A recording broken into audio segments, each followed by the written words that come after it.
Hello, Assalamu alaikum, my dear students. Class 8th. Today's topic is minorities and marginalization, and chapter number 7 of your civics book, that is understanding the marginalization. Today, our topic is minorities and marginalization. First of all, we will try to understand who are minority groups. Minorities क्या होते हैं, minorities किन को कहते हैं. तो in unit 1 you have read the constitution provides the safeguard to the religious and linguistic minorities as a part of the fundamental rights. आपने पढ़ा है चैप्टर फर्स्ट में भी और उसके आगे भी. मैं आपको हर चैप्टर पे इस चीज़ का जो है वो देती रही हूँ, इस चीज़ की नॉलेज कि फंडामेंटल राइट्स जो है हमारी कॉन्स्टिट्यूशन ने हमें दिए हैं.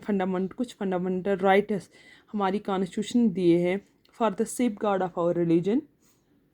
हमारे रिलीजन को, हमारी लैंग्वेज को, हमारे कल्चर को सेफ गार्ड रखने के लिए हमारी कॉन्स्टिट्यूशन ने हमें बहुत सारे राइट्स दिए हैं. What do you think these minority groups have been provided these safeguards? क्या इन minority groups को, जब हम जानेंगे ये minority groups कौन है, तो इनके लिए भी क्या safeguard जो फंडामेंटल राइट है जैसे हमें दिए गए हैं, क्या इनके लिए भी minority groups के लिए भी सेफगार्ड, इनके राइट्स को सेफगार्ड करने के लिए कुछ ऐसी जो है लॉज बनाए गए हैं. तो फर्स्ट ऑफ ऑल हम यहाँ पे स्टार्ट करेंगे कि माइनॉरिटी जो है वो किससे कहते हैं. अगर कोई ग्रुप, अगर कोई कुछ पर्सनस को जिनका नंबर, न्यूमेरिकल नंबर जो है वो कम हो, जैसे आपके, अगर आप देखोगे आपके एरिया में बहुत सारे लोग रह रहे हैं, कास्ट के बेस पे मैं बताऊंगी क्योंकि वहाँ पे आपके एरिया में ज़्यादातर लोग जो है वो रिलीजन के नाम पे जो है डिवाइड नहीं हुए हैं, तो वहाँ पे आपको कास्ट के नाम से मैं देखूंगी. एक फॉर एग्ज़ाम्पल आपका मोहल्ला जो है या विलेज जो है, वहाँ पे लोग जो है ज़्यादातर जो है खानस है तो या लोन है, तो आप देख रहे हो जिनका नंबर ज़्यादा है, लोन्स जो है वो आपके उस एरिया पे जो है वो रूल करने की कोशिश कर रहे हैं, वो आपको नीचा दिखाने की कोशिश कर रहे हैं, हमेशा वो पावर में रहते हैं. इसी तरह से अगर हम रिलीजन की बात करेंगे, हम यहाँ पे रिलीजन की मार्जिनलाइजेशन देखते हैं on the base of religion and language, या आपको आपके एरिया में लैंग्वेज का, या आपके स्कूल में हम देख रहे हैं, आपके क्लासरूम में जो फैमिलीज़ जो है, जो स्टूडेंट्स जो है वो जो पहाड़ी इलाके से आते हैं, उनकी लैंग्वेज जो है वो आपसे डिफरेंट है, तो आप देख रहे हो उनका नंबर कम है और उनकी लैंग्वेज जो है वो आपकी लैंग्वेज से डिफरेंट है. आप उनको उस बेस पे, लैंग्वेज के बेस पे टीज़ करते रहते हो कि आप गुजर हो, आप ये हो, तो आप देख रहे हो इसका मतलब है उनका नंबर जो है वो माइनॉरिटी में आता है, लेस है, तो इसलिए आप उनको ओवर पावर करते हो. तो यही हमें बात यहाँ पे जानने की कोशिश करेंगे कि माइनॉरिटी जो है मोस्टली कॉमनली हम यूज़ करते हैं किन कम्युनिटीज़ के लिए, जिनका नंबर जो हो लेस हो, न्यूमरिकली जो है स्मॉल हो, उस कम्युनिटी के लिए जो स्मॉल हो न्यूमरिकली, उनके लिए हम, पॉपुलेशन उनकी कम हो तो उनके लिए हम इस्तेमाल करते हैं माइनॉरिटी. जैसे हमारा इंडिया है, इंडिया में सबसे ज़्यादा बोलने वाली लैंग्वेज जो है वो है हिंदी, और इंडिया में ज़्यादा से ज़्यादा रिलीजन अगर हम देखेंगे मेजॉरिटी में तो वो है हिंदुज़म, वो है हिंदूज़. तो इस तरह से हिंदी बोलने वाले लोग ज़्यादा है, हिंदू से बिलोंग करने वाले रिलीजस के लोग ज़्यादा है एज़ कम्पेयर टू मुस्लिम्स, क्योंकि यहाँ पे कंसेप्ट आएगा मुस्लिम माइनॉरिटीज़ का, तो मुस्लिम्स का नंबर जो है वो कम है. तो इसलिए हम देख रहे हैं जो हिंदू कम्युनिटी के लोग हैं उनको हम माइनॉरिटी नहीं कह रहे हैं, मुस्लिम्स को कहा जाता है कि माइनॉरिटी ग्रुप में आते, क्योंकि इनका नंबर जो है, इनकी पॉपुलेशन जो है वो कम है. इसी तरह से बहुत सारे और माइनॉरिटी ग्रुप्स हैं, जैसे जैन्स है, क्रिश्चियंस है, या बाकी जो है, ये माइनॉरिटी की वजह से दे आर लैकिंग बिहाइंड, तो ये पीछे रह जाते हैं पढ़ने में भी, ये पीछे रह जाते हैं इकोनॉमिक डेवलपमेंट भी, तो इकोनॉमिक डेवलपमेंट में भी. तो ये कंसेप्ट जो है ये हमें goes well beyond the number. It emphasis issue of power, access to the resources and had a social and cultural dimensions.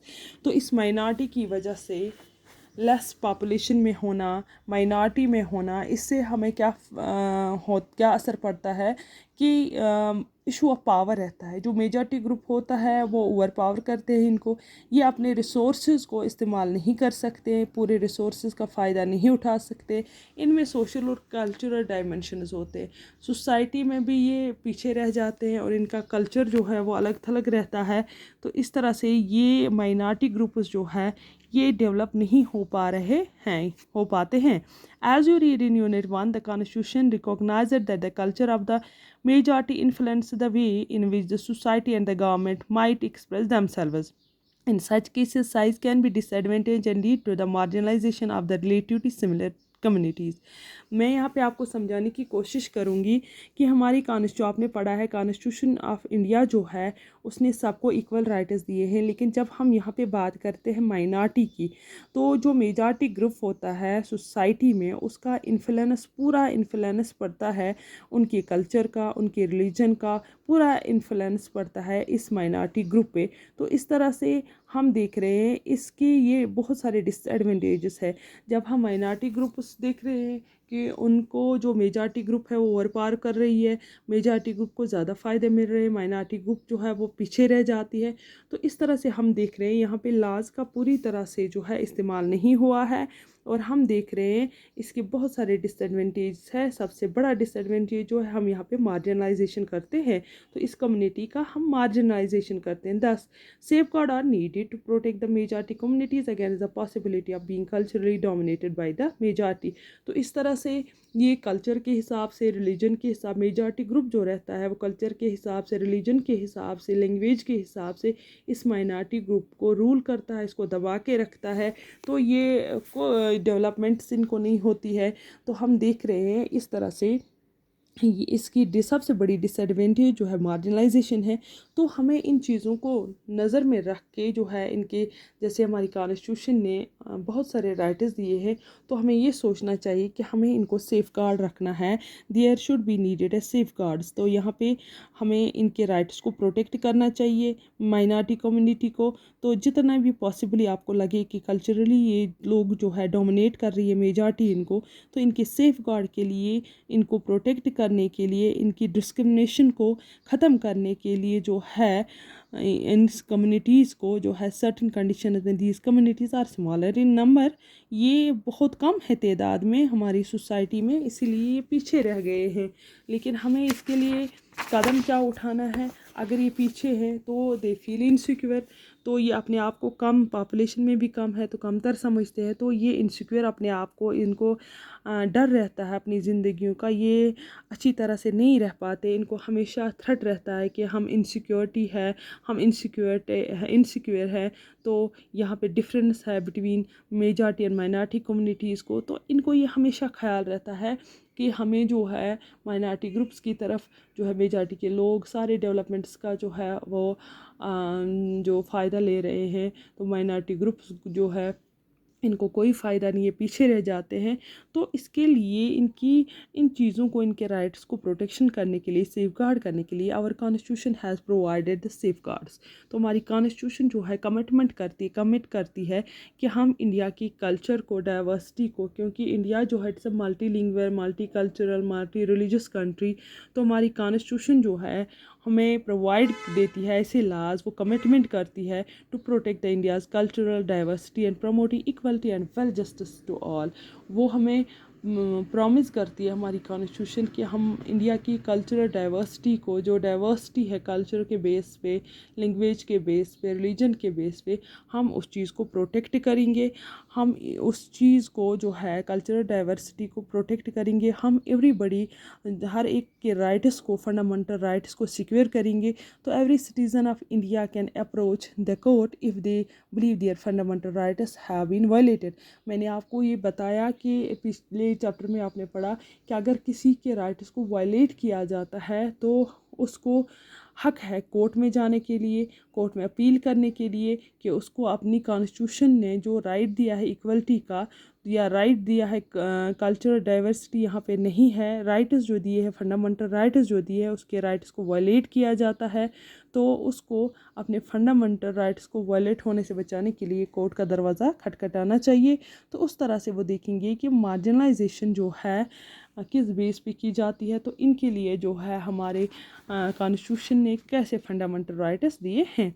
तो अगर हम बात कर रहे थे, अभी मैंने बताया आपको, अगर हम अपनी एक कम्युनिटी यहाँ पे देखेंगे, ये मल्टी जो है रिलीजियस कंट्री है, तो हम यहाँ पे मुस्लिम्स की बात अगर करेंगे तो मुस्लिम्स को माना जाता है माइनॉरिटी कम्युनिटी है, मुस्लिम्स एंड मार्जिनलाइजेशन। तो मुस्लिम्स की कम्युनिटी को हम देखेंगे किस तरह से मार्जिनलाइज किया गया है, किस तरह से माइनॉरिटी पे रखा गया है। अकॉर्डिंग टू 2011 सेंसस जो है 11 सेंसस की गई, मुस्लिम्स जो है Muslims are 14.2% of India's population. सिर्फ 14% जो है मुस्लिम्स की पॉपुलेशन है हिंदुस्तान में। तो इनको इस पॉपुलेशन के बेस पे, क्योंकि इनका नंबर कम है, तो इस बेस पे जो है मार्जिनलाइज किया गया है, तो they are considered as the marginalised community. इसको इंडिया में मार्जिनलाइजेशन कम्युनिटी कंसिडर किया गया है, बिकॉज़ बाकी कम्युनिटीज़ की तादाद जो है हिंदूज़ जो है वो ज़्यादा है, तो इसलिए इनको इस बेस पे जो है मार्जिनलाइज किया गया है। They have over the years been deprived the benefits of socio economic development. तो कहते हैं बहुत सारे साल हो गए ये जो हमारे इकोनॉमिक डेवलपमेंट होते हैं, सोशल डेवलपमेंट हो, वो ये इनको जो है दे आर डिप्रीव्ड फ्राम देम, उन्हें वो नहीं मिले, क्योंकि ये एक माइनॉरिटी कम्युनिटी है, तो ये इन चीज़ों का फ़ायदा नहीं उठा पाए। The data in the 3 tables below derived from the different sources indicate the situation of the Muslim community with regard to the basic amenities, literacy and the public employment. To read the table below, what do you think these tables tell us about the socio-economic status of the Muslim community? कहते हैं नीचे एक table दिया गया है, उससे आपको पता चलेगा मुस्लिम कम्युनिटी को किस तरह से जो है डिप्रूव किया गया, किस तरह से दे आर लैकिंग बिहाइंड। तो मुस्लिम कम्युनिटी को लिटरेसी रेट भी कैसे कम है, इकोनॉमिक जो है डेवलपमेंट से कैसे पीछे रखा गया, और दीज मुस्लिम कम्युनिटीज़ जो है इनको बेसिक इम्यूनिटीज़ जो लाइफ की है उनसे भी ये बहुत पीछे हैं। ये टेबल जो दिखाया गया सेंसस में ये किया गया, ये है रिलीजियस कम्युनिटीज़ बनाई गई, Hindus, Muslims, Christians and Sikhs. ये बताई गई है man communities of India, Hindus, Muslims, Sikh, Christians and Sikhs. तो यहाँ पे आप देखिए पक्का houses, electricity and tap water किस कम्युनिटी के पास कैसे कितना है। हिंदू कम्युनिटी के पास 65.4% है, पक्का हाउस अच्छे मकान है, पक्के मकान है। 75.2% है इलेक्ट्रिसिटी, 43.7% जो है वो है टैप वाटर, नल का साफ पानी, पीने का पानी। फिर अगर मुस्लिम्स की बात करेंगे, ओनली 63.8% जो है वो पक्का हाउसेस है, 67.5% जो है वो इलेक्ट्रिसिटी है, 35.8% जो है वो टैप वाटर है। क्रिश्चियन जो है 69.3, इलेक्ट्रिसिटी जो इनके पास 86.2, क्योंकि ये जो क्रिश्चियंस है ये डेवलपिंग कंट्री के जो है रिलीजन से बिलोंग करते हैं, इसलिए इनको ज़्यादा डेवलपमेंट है यहाँ पे 48.0%। सिख जो है 91.3%, 96.0%, क्योंकि ये बहुत ज़्यादा लेस तादाद में है। तो इस तरह हम देख रहे हैं सबसे ज़्यादा, वरना सिख्स की पॉपुलेशन जो है आई थिंक मुस्लिम से भी थोड़ी जो है कम है, या क्रिश्चियंस की अगर हम बात करेंगे। लेकिन यहाँ पे हम उस बेस पे हम देखेंगे, यहाँ पे बेसिक इम्यूनिटीज़ जो है उसकी वजह से मुस्लिम्स देखो, मुस्लिम्स जो है इनको सबसे ज़्यादा कम तादाद में जो है ये चीज़ें मिली है। इसका मतलब है they are lacking behind for development, इनके पास बहुत कम है। तो इस आई थिंक तो इस तरह से हम कह सकते हैं कि मुस्लिम जो है एक माइनॉरिटी ग्रुप है, और इनको जो है मार्जिनलाइज्ड कम्युनिटी कहा जाता है, because in comparison to other communities. अगर हम बाकी कम्युनिटीज़ की बात करेंगे तो हम देख रहे हैं कि they Muslims have been deprived from all the benefits of socio and economic development. इस डाटा के बेस पे हम ये कह सकते हैं कि मुस्लिम्स को मार्जिनलाइज्ड कम्युनिटी कहा जाता है, बेसिक कम्युनिटीज़ से पीछे हैं, लिटरेसी रेट से भी पीछे हैं। तो आगे हम इंशाल्लाह कल पढ़ेंगे कि मुस्लिम्स को अब क्या करना चाहिए, क्या इनको राइट्स है, इनके हक़ में किसी ने बोला है, इनके इनके पास राइट्स है, इनको कॉन्स्टिट्यूशन ने ऐसे राइट्स दिए, इनके फंडामेंटल राइट जो है सिक्योर है, क्यों इनकी लाइफ हमेशा थ्रेट में रहती है, क्यों इनको इनसिक्योरिटी फील होती है अपने ही मुल्क में, क्यों ये इनसिक्योर अपने ही मुल्क में इनसिक्योर है, इनको क्यों हर जगह इनसिक्योरिटी का फील करनी पड़ती है। तो इस तरह से हम देखेंगे कि मुस्लिम्स जो है कॉन्स्टिट्यूशन ने इनको कौन कौन से राइट्स दिए हैं। I think it is enough for today. इंशाल्लाह वो हम कल नेक्स्ट लेक्चर में पढ़ेंगे। Thank you.